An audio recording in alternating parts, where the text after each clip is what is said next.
Good afternoon, fellow Texans. This is State Representative Bill Zedler, and I wanted to bring you another segment on the Texas Medical Board that we found ought to highlight some of the problems down there.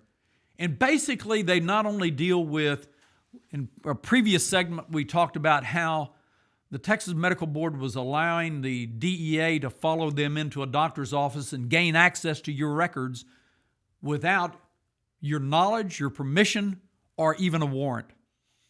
But another case that we found out is this. Because they denied due process at the Texas Medical Board, what happens is you will very often have a doctor, and I'll give you a particular case here, where a complaint was lodged against the doctor. It was not the patient that lodged the complaint. We believe it was the patient's wife because she was having trouble with the pain medications that he was on, and they were going through a difficult divorce. And what happened was, so she filed a complaint at the medical board, and the doctor responds to the complaint. And yet, before the medical board, and part of the complaint was dealing with what they call non-therapeutic prescribing. In other words, it had to do with the pain medications, how long the patient would have been on there, how many of these he was given, and that kind of thing.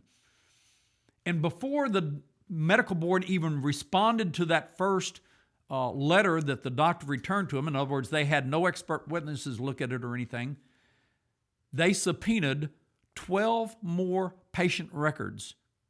And they said, we want the entire patient record on these 12 patients. And in essence, all these patients had been with this doctor a long period of time.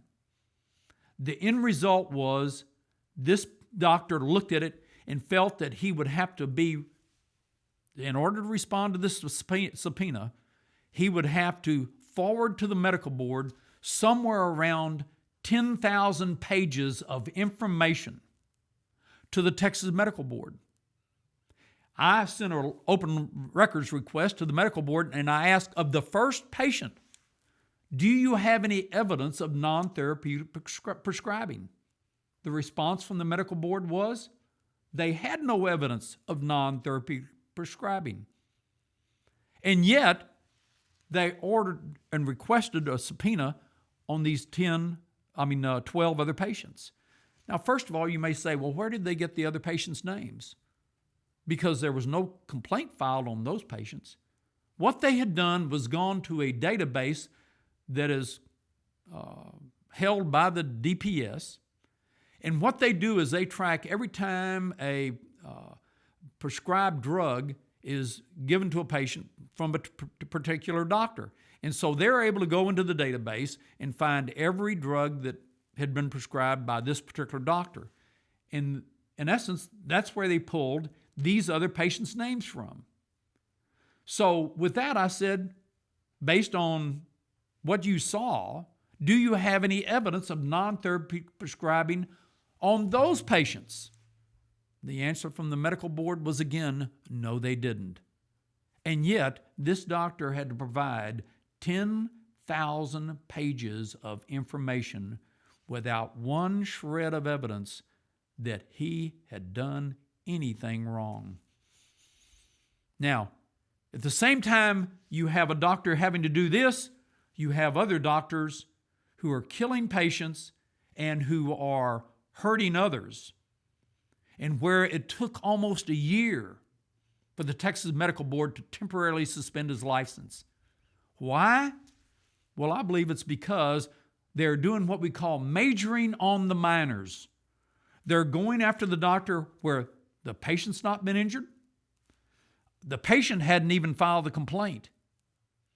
And yet, the doctor has having to take huge amounts of time out of his day to provide all this information back to the Texas Medical Board, and at the same time, it's taken people at the Texas Medical Board who has to read all through this information. My friends, it is time for us to demand from the Texas Medical Board, first of all, that they focus on those cases where someone's truly injured. And the other thing is, we must demand that due process be given to physicians in the state. in order for us to continue to gain access to high-quality medical care in this state.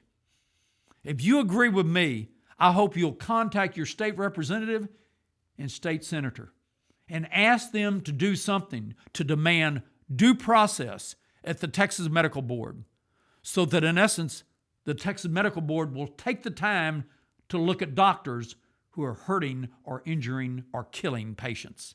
Thank you very much and hope you have a great day.